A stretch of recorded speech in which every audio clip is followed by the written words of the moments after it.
Colonel Rajyavardhan Singh Rathore खुद हमारे साथ हैं। मेरे रोंगटे खड़े हो जाते हैं और मुझे पता है यहाँ जितने बच्चे बैठे हैं या जितने भी लोग टीवी पे देख रहे हैं, जब वो लम्हा देखते हैं आपका, वो फाइनल आपका शॉट और उसके बाद मेडल पहनते हुए और तिरंगा जब ऊपर उठ रहा था, आज भी रोंगटे खड़े हो जाते हैं। जब आप वहां खड़े थे जिसने देश का सीना चौड़ा किया, उस पल आपके अंदर क्या चल रहा था? ये देखकर तो वही होता है जो आप जिस तरह से डिस्क्राइब कर रहे हो, क्योंकि जब कभी मैं देखता हूं तो मैं अपने आप को कम देखता हूं, एक हिंदुस्तानी को वहां ज्यादा देखता हूं, क्योंकि हिंदुस्तान में इतनी काबिलियत है कि किसी भी क्षेत्र में हम अच्छा कर सकते हैं, सिर्फ अवसर की तलाश रहती है और कहीं उस एनर्जी को चैनलाइज करने की जरूरत पड़ती है। उस समय तो actually when you are performing तो आप एक जोन में होते हैं और जोन में किसी को याद दिलाना पड़ता है कि भाई तुम जीत गए हो बिकॉज उस समय हार या जीत को बिल्कुल बराबर करके you are focused on your performance. तो उस समय only that moment matters, you don't see it in the enormity that we do now. ये तो आपने उस कंपटीशन की बात की जब आप शूट कर रहे थे, मैं उसके बाद की बात कर रहा हूँ। आपने कहा पहले यकीन नहीं होता कि आप जीत गए, लोगों को आपको हिलाकर बताना पड़ता है भाई आप जीत गए, आपको मेडल मिल गया। उसके बाद जो आपका सालों का हार्डवर्क था वो सारा दिमाग में आंखों के सामने घूम जाता है, या फिर ये आगे सोचते हैं कि अब जिंदगी बदलने वाली है, ये क्या हो गया? नहीं, मेरे ख्याल से अभिनव ने बहुत अच्छी तरह उसको अपनी किताब में डिस्क्राइब करा, जब उन्होंने कहा कि मेरा सबसे डिसअपॉइंटिंग दिन था ओलंपिक जीतने के बाद में दूसरा दिन।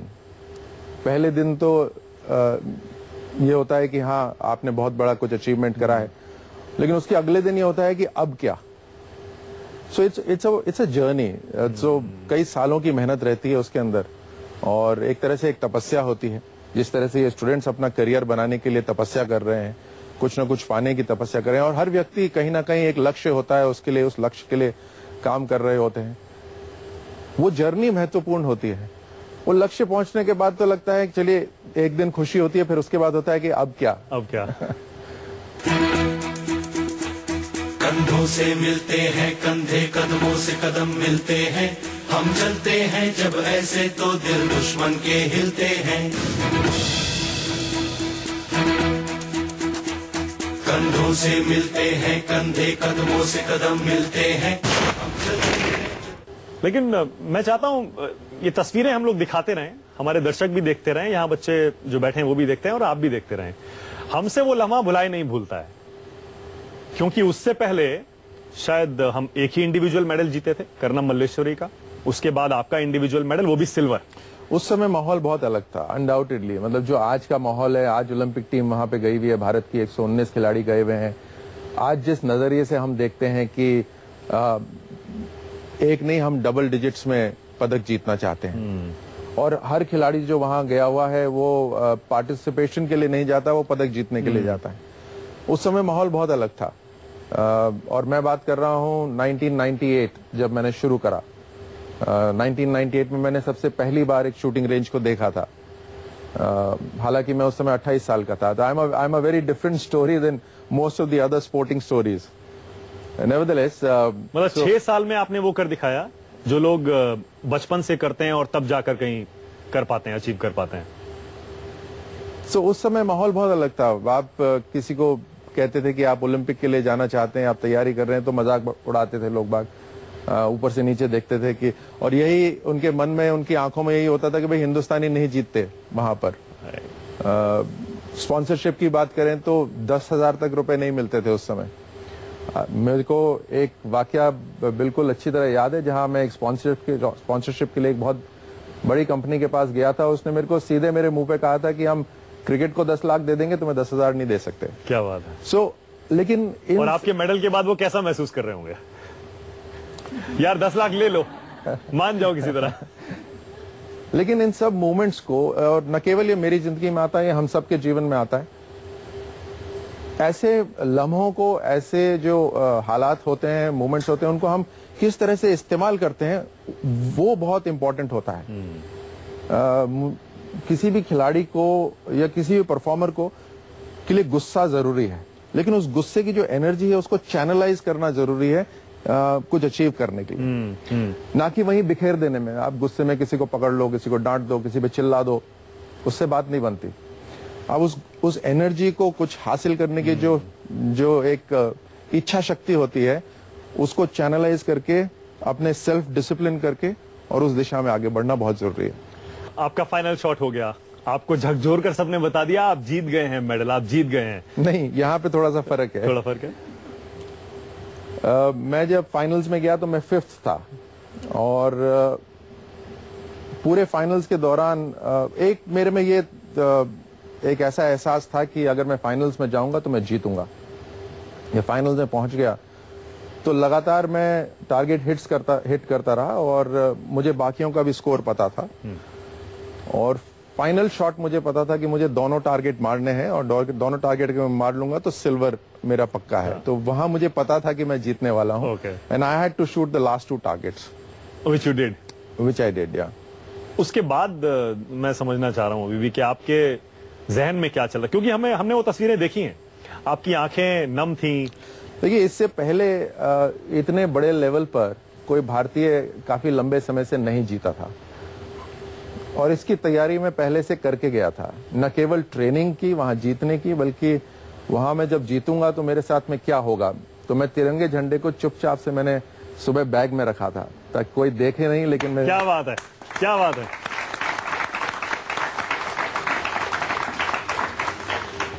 ये जरूरी था कि कोई देखे ना, नहीं तो पहले से हो जाता। अच्छा, लोग मजाक बहुत बनाते तो उसको चुपचाप से मैंने अपने बैग में रखा था और जीतते ही वहां जो हमारे कोच और मैनेजर थे, मैंने उनको बोला कि मेरे बैग में वो तिरंगा पड़ा है, उसको लेकर आ जाइए। So that was the first reaction. और ईमानदारी से बताइएगा, हालांकि कहते हैं कि मर्द रोते नहीं है, ईमानदारी से बताइएगा, आपकी आंखें नम हुई थी? आप उन सारी नाकामियों के लिए रोए थे, अपनी उस कामयाबी के लिए रोए थे, इस एहसास के साथ रोए थे कि आज हर एक हिंदुस्तानी खड़ा होकर गर्व कर रहा होगा मेरे इस मेडल पे? देखिए, बाकियों को पता नहीं, मैं तो इमोशनल होता हूं और इमोशंस कई बार आंसुओं में भी दिखते हैं, लेकिन आई डोंट नो, मैं इतना क्लियरली तो नहीं रोया था वहां पर जितना आप जिस तरह से आप बोल रहे हैं।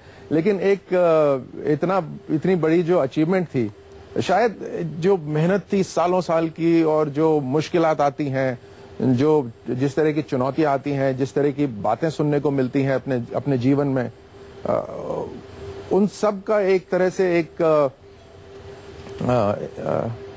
फुलफिलमेंट जो हो जाता है ना कि आपने जो चाहा था वो आपने अचीव कर लिया, तो एक रिलीफ होता है, ग्रेट सेंस ऑफ रिलीफ कि खत्म हुआ और सही खत्म हुआ। उसके बाद जो हिंदुस्तान ने ओलंपिक में कामयाबियां हासिल की हैं, उसके लिए भी आपको श्रेय जाता है, आपको, मल्लेश्वरी को, क्योंकि आपने उस जर्नी की शुरुआत की कि आज हम 100 से ज्यादा एथलीट या खिलाड़ी ओलंपिक में भेज पाए हैं। There is always a sense of belief that comes in. क्या होता है कि अपने इर्द गिर्द जो लोग रहते हैं, जब वो अच्छा करते हैं तो हमेशा ये लगता है जब ये कर सकते हैं तो हम क्यों नहीं कर सकते। So there is a sense of belief.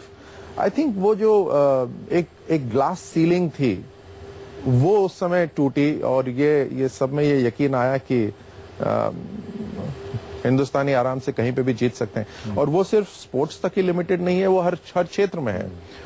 और इसीलिए शायद हम सब चाहते हैं कि भारत इस ओलंपिक्स में कई सारे पदक लाए और खास तौर से टीम इवेंट जीते, क्योंकि वो that truly represents the entire India. और ये इसीलिए हम चाहते हैं क्योंकि हम सब जीतना चाहते हैं, हम सब अपने जीवन में जीतना चाहते हैं, इसलिए हम चाहते हैं कि हमारे को जो रिप्रेजेंट कर रहा है वो वहां पर जाकर जीते। बिल्कुल सही बात है, बिल्कुल सही बात है। आप में से बहुत सारे लोग होंगे और बहुत सारे सवाल भी होंगे ओलंपिक्स के बारे में, राज्यवर्धन की इस कामयाबी के बारे में सवाल पूछना चाहते हैं? जल्दी जल्दी। हमारे भारत को क्या करने की जरूरत है और किस चीज पे ध्यान देने की जरूरत है ताकि हम आपके जैसे और मेडल्स लेके हासिल कर सकें? देखिए, सबसे पहले तो हम अक्सर बात करते हैं कि हम 1.25 करोड़ भारतीय हैं, लेकिन 1.25 करोड़ भारतीय हैं, लेकिन हम पदक नहीं जीतते। हमें इस बात को समझना बहुत जरूरी है कि हम में से कितने ऐसे हैं जो स्पोर्ट्स की तैयारी में लगे हैं, बहुत कम है, और कितने ऐसे हैं जो स्पोर्ट्स को वाकई में करियर बनाना चाहते हैं, वो और भी कम है। तो फाइनली जो जनसंख्या है जो लगी है स्पोर्ट्स के अंदर तैयारी में, वो बहुत ही कम है। ज्यादातर क्रिकेट की तैयारी में लगे हैं और क्रिकेट में अच्छा करते हैं फिर हम, और बाकी सब अपने करियर्स के में लगे हुए हैं। आप 10th में आते हैं, उसके 11th बोर्ड इतना महत्वपूर्ण हो जाता है कि हर पेरेंट यही चाहता है कि आप पढ़ाई करें, जबकि 10th और 11th और 12th जो एज है वो ऐसी एज है जब आप किसी खेल के अंदर आगे बढ़ सकते हैं। उसके बाद कॉलेज, और कॉलेज के अंदर जो हमारा स्पोर्ट्स का जो एम्फेसिस है वो फिर कम हो जाता है, because you are more focused on your career. I think that is the reason, not the potential. The potential and the will power is very high. जो हम करना चाहते हैं हम उसको अचीव कर लेते हैं। बिल्कुल सही बात है, अगर करना चाहें तो फिर कौन रोक सकता है, लेकिन कमी वहीं ऐसा लगता है कि हम लोग ज्यादा जोर ही नहीं देते हैं। और सवाल सर, मेरा आपसे एक ये सवाल है कि जब हम कॉमनवेल्थ के लिए जाते हैं तो कॉमनवेल्थ में हम इतने सारे मेडल्स जीत जाते हैं, हम इतना वो करते हैं, पर जैसे ही यही हमारा थोड़ा ओलंपिक्स में आए, वहाँ पे कंट्रीज बढ़ जाती है तो हमारी परफॉर्मेंस नीचे हो जाती है। तो हमें उस पर क्या जोर की जरूरत है ताकि हम ओलंपिक्स में भी आगे बढ़ सके जैसे हम कॉमनवेल्थ में आगे बढ़ते हैं? सर मतलब सवाल थोड़ा और इसको मैं सही क्लियरली रख दूं कि हम एशियन गेम्स में अच्छा करते हैं, सैफ गेम्स में अच्छा करते हैं, कॉमनवेल्थ में बहुत अच्छा करते हैं, लेकिन ओलंपिक में आके हम लोग जहां कंपटीशन बढ़ जाता है वहां हम पिछड़ जाते हैं। यानी कि बहुत ज्यादा फर्क नहीं है जहां हम पहुंच चुके हैं और जहां पहुंचना है उसमें। सो बेसिकली ये है कि जैसी लेवल ऑफ कंपटीशन ज्यादा हो जाता है आप उसमें पीछे रह जाते हैं, वो तो जाहिर सी बात है। किसी भी स्पोर्ट्स में अच्छा करने के लिए स्किल की जरूरत है और मेंटल अप्रोच की जरूरत है। दोनों में अंतर है, दोनों में बहुत फर्क है। तो स्किल में काफी हुनर पा लेते हैं लेकिन मेंटल अप्रोच में काफी लोग पीछे रह जाते हैं। Mental approach is extremely critical and specially for Olympics. आप 4 साल में एक इवेंट आ रहा है।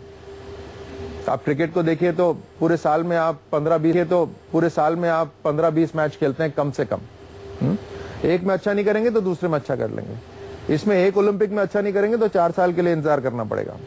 So the wait is so long that you get unnerved by the surroundings.